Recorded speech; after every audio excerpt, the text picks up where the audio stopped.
ባልሽ ነው ወይ ለምትሉ ባሌ ሳይሆን ዴት እናደርግ ነበር። አንቺ አይደለሽም የቀማሽ ፖሊስ ነው ወረቀት አለመኖሩ።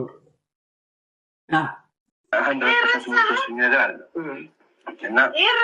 ብዙ ነገሮችን ክሎዝ አድርጋብኝ ነበር። ኢንተረስት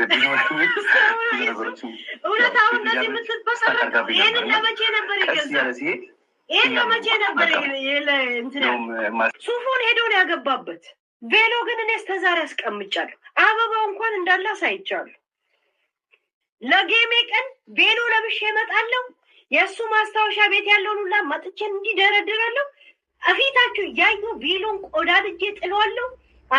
እጅግ ብዙዎችን እያነጋገረ የመጣ አንድ ጉዳይ አለ። በቪዲዮ መግቢያ እንደተመለከታችሁት የኢሳያስ ማለትም ደግሞ የዘቢባ አሁን ባለቤቷ የልጆቿ አባት ፍቅረኛዋ የሆነውን ግለሰብ የኔ ባል ነበር፣ የኔ ፍቅረኛ ነበር፣ የኔ ሰው ነበር እያለች የምትናገረው ዩቲዩበሯ ሄለን እንደ አዲስ ሌሎች ታሪኮችን ማውራቷን ቀጥላለች። ይኸውም እንግዲህ ከሰሞኑ ዘቢባ ከልጆቿ እንዲሁም ከልጆቿ አባት ከሆነው ከኢሳያስ ጋር በአንድ መድረክ መቅረባቸውን አስከትሎ ነው እንደ አዲስ ዩቲዩበሯ ሄለን በመምጣት ህዝቦች ፍረዱልኝ በማለት የተለያዩ መልእክቶችን ያሰማችው።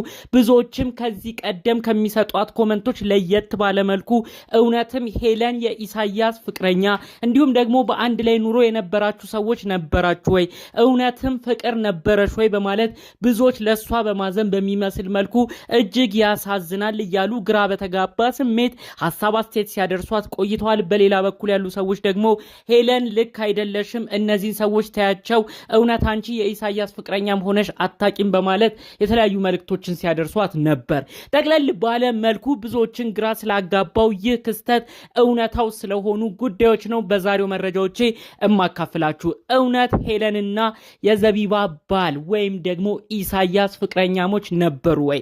ሁሉንም በዝርዝር እንዳስሰዋለን። ሰላም ጤና ይስጥልን ውድ ሀገሬ ልጆች፣ በተለያዩ ዓለም ሀገራት የምትገኙ በያላችሁበት ሀገር ሰላማችሁ ይብዛልኝ።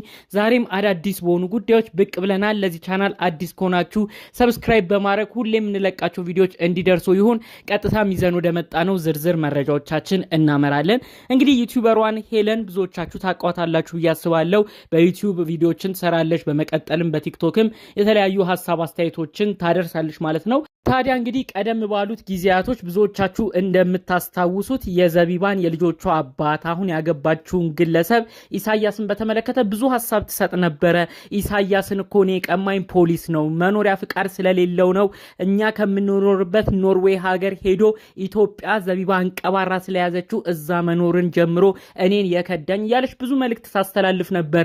ዘቢባንም በተለያዩ ጊዜያቶች ትናገራት ነበረ። ዘቢባ ካንቺ እኮ ምንሽንም አይፈልግም፣ አንቀበረሽ በሀገሩ በኢትዮጵያ እንዲኖር ስላደረግሽው የኖርዌይ የስደት ህይወቱን አምርሮ ጠልቶ ስለነበር እንግዲህ ኢትዮጵያ መግባቱን እንደ ትልቅ ነገር ነው የሚመለከተው። ዘቢባ አንቀባራ እየያዘችው ነው፣ እሷ ወንድ ብርቅ ሆኖባታል በማለት ጭምር ብዙ ንግግሮችን እንግዲህ ስትናገር ነበር ማለት ነው። ይህን ጉዳይ አስመልክቶ በፊት የምትናገራቸውንም ጉዳዮች አስመልክቶ እባክሽ ይችን ግለሰብ ተያት፣ ቅናት ነው ወይ የተለያዩ ሐሳቦች ይችን ዩቲዩበር ያደርሷት ነበር ማለት ነው። እንግዲህ ታዲያ በቅርቡ ደግሞ ብዙዎች በሷን በኩል በዩቲዩበሯን በኩል በመሆን ሐሳብ አስተያየት እንዲሰጡ ስላረጋቸው ነገር ነው ዛሬ በስፋት እንግዲህ መረጃዎቹን እምሰጣችሁ ማለት ነው። እንግዲህ ዘቢባ ከባለቤቷ ከልጆቿ ጋር በመሆን ኢቢኤስ ቴሌቪዥን ላይ ቅዳሜን ከሰዓት ከነጸጊ ጋር ቆይታ አድርጋ ነበር። በቆይታዋም ስላላት ህይወት፣ ስለ ትዳሯ አጠቃላይ የተለያዩ ንግግሮችን አድርጋ ነበር።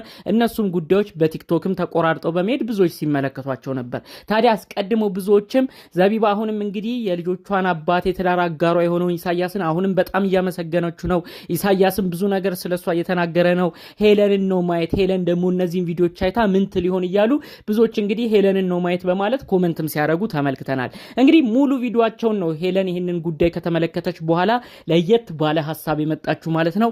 አሁንም ቢሆን ይህን ግለሰብ የቀማኝ መኖሪያ ፍቃድ ስለሌለው ፖሊስ ነው ከእጄ ፈልቅቆ ወደ ሀገሩ እንዲገባ ህገወጥ ስለሆነም መኖር ስላልቻለም ነው በአጠቃላይ ኢትዮጵያ እንዲገባ ሆኖ ኢትዮጵያ የሚኖረው። ኢትዮጵያም የሚኖረው የእውነት ደስ ብሎ ብሎት የእውነት ከዘቢባ ጋር መሆኑ አስደስቶት ሳይሆን በቃ ቆንጆ ኑሮን እንግዲህ ዘቢባ እያኖረችው ስለሆነ ምንም አይነት ስራዎችን ሳይሰራ እንግዲህ በእሷም ስለሚኖር ጭምር ነው እንደዚህ አይነት ነገርን ሁሌ እየወጣ የሚያመሰግነው እያለች ስትናገር ነበር። በመቀጠል ደግሞ እንግዲህ ቬሎ ልብስ አውጥታ ብዙዎችን ባነጋገረ መልኩ ይሄ ቬሎ ልብስ እኔ ላይ የምትመለከቱት እሱ ለእኔ የሰጠኝ ስጦታ ነበር፣ በዚህ እንደሚያገባኝ ቃል ኪዳን ነበረው፣ እሱም የራሱ ሱፍ ነበረ።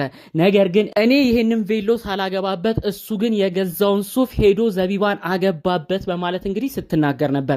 በዚህ ጉዳይ ነው እንግዲህ ብዙዎች በመደናገጥ እውነትም ሄሉ የእውነት ፍቅር ነበረብሽ ወይ? እውነትም ሌላ አዲስ ህይወት ኑሮን ታስቡ ነበር ወይ? ግንኙነታችሁ እውነት ነበረ ወይ? እጅግ ታሳዝኛለሽ ወይ? ፍቅር በጣም ከባድ ነው በማለት እንግዲህ ብዙዎች በሄለን ቦታ በመሆን ደግሞ እንደ አዲስ ሰዎች ግራ በመጋባትም ጭምር ኮመንት ሲያረጉላት ተመልክተናል ማለት ነው። እንግዲህ ይህን ጉዳይ አስመልክቶ ሌሎች ሰዎች ደግሞ በዘቢባ በኩል ያሉ ሰዎች የለም ይሄ ልክ አይደለም የምትናገረው ዩቲዩበሩ አሁንም ሌላ ሀሳቦችን ነው እንጂ የእውነት ግንኙነት የላቸውም ሲሉ ነበር።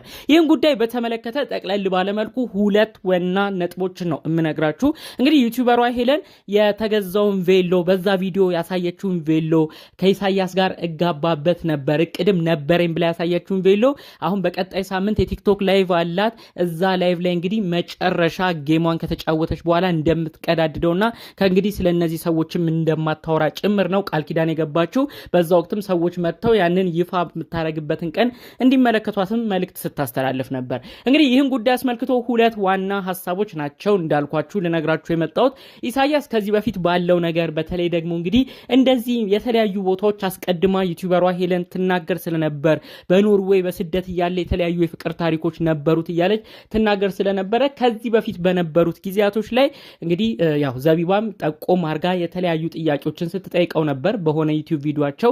ታዲያ ያኔም የተናገረው ኢሳያስ እንደዚህ የሚባሉት ነገሮች ሚዲያ እየወጡ እንደዚህ አርጓል እንደዚህ ህይወት ጀምሮ ነው የመጣው የሚባለው ነገር ሁሉ አይወክለኝም፣ እማውቀው ምንም አይነት ግንኙነት ውስጥ አልነበርኩም ብሎ ኢሳያስ በራሱ በአፉ መስክሯል ማለት ነው። እንደዚህ የሚወሩት ነገሮች ለተለያዩ ቪዲዮዎች እይታም እንደሆኑ ጭምር ነው ኢሳያስም እንግዲህ ለዘቢባ ሲመልስላት ሲያስረዳት የነበረው። በአጠቃላዩ ምንም አይነት እንደዚህ ከሚወራው ህይወት ጋር ግንኙነት እንደሌለው ኢሳያስ በአንደበቱ መስክሮ ተናግሯል ማለት ነው።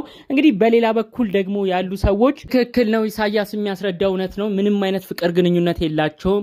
ዩቲዩበሯ ሄለን እንግዲህ አሁን በቀጣይ ጌም ስላላት በደንብ ለጌሟም ያው ሰው በደንብ እዛ ላይ ደመቅ ብሎ እንዲመጣ ብዙ ሰው እንዲሰበሰብ የምታረገው ጥረት ነው እንጂ የእውነት ምንም አይነት ግንኙነት ኖሯቸው አይደለም። ኢሳያስ የሚናገረው ትክክል ነው፣ በእንደዚህ አይነት ደረጃ ግንኙነትም እንደሌላቸው እናውቃለን እያሉ ደግሞ እንግዲህ ለነሱም የሚመሰክሩ ሰዎችን ተመልክተናል ማለት ነው። ቀደም ብላ እንግዲህ በእነዚህ ግለሰቦች እንዳስተያየት በዩቲዩብ ጀምራለች። በመቀጠልም በየቀኑ ያው ዘቢባም አንዳንድ ነገሮች ላይ በሌላ ቪዲዮዎች ጠቆም ባለመልኩ ዩቲዩበሮችን መናገር ስትጀምር ሄለንም በዛው መመላለስ ጀምራ ነው አሁን እዚህ ድረስ የደረሱት እንጂ አስቀድማ እንደ ሌሎች ቶፒክ ነበር ስትታቻቸው የነበረው። ስለዚህ ዩቲዩበሯ ሄለን የእውነት ከኢሳያስ ጋር ፍቅር ግንኙነት የላትም፣ እንዲሁ ዝም ብላ ለዩቲዩብ ቪዲዮ መስሪያዎች ነው እንደዚህ ሀሳቦችን የምታመጣው ሲሉ ነው እንግዲህ ጉዳዩን ጠቅለል አድርገው መረጃዎቹን ሲያሰሙ የነበረው ማለት ነው።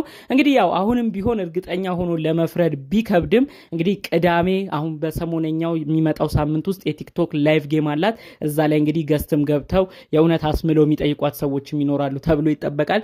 ያኔ እንግዲህ የምትለውን መልስ መስማቱ ይሻላል ብዬ አስባለሁ። በሌላ ባለ መልኩ ግን ኮመንቶቹ ሁሉ እንዲሁም የተለያዩ ሀሳብ አስተያየቶች በተለያዩ ቦታዎች የሚያመላክቱት ዩቲዩበሯ ሄለን እንግዲህ እነዚህ ነገሮች እንደ ቶፒክ እየተጠቀመችባቸው ያሉት ጉዳዮች ናቸው እንጂ ያው የእውነት ግንኙነት ከኢሳያስ ጋር እንደሌላት ነው በተለያዩ ቦታዎች መረጃዎቹን እያስደገፉ ሲናገሩ የተመለከት ነው ማለት ነው። እንግዲህ ጠቅለል ባሉ መረጃዎቻችን እኛም ዛሬ ይዘን የመጣ ነው እነዚህን ይመስሉ ነበር። በሌሎች አዳዲስ ጉዳዮች እስክንገናኝ ሰላሙን ሁሉ ተመኘውላችሁ።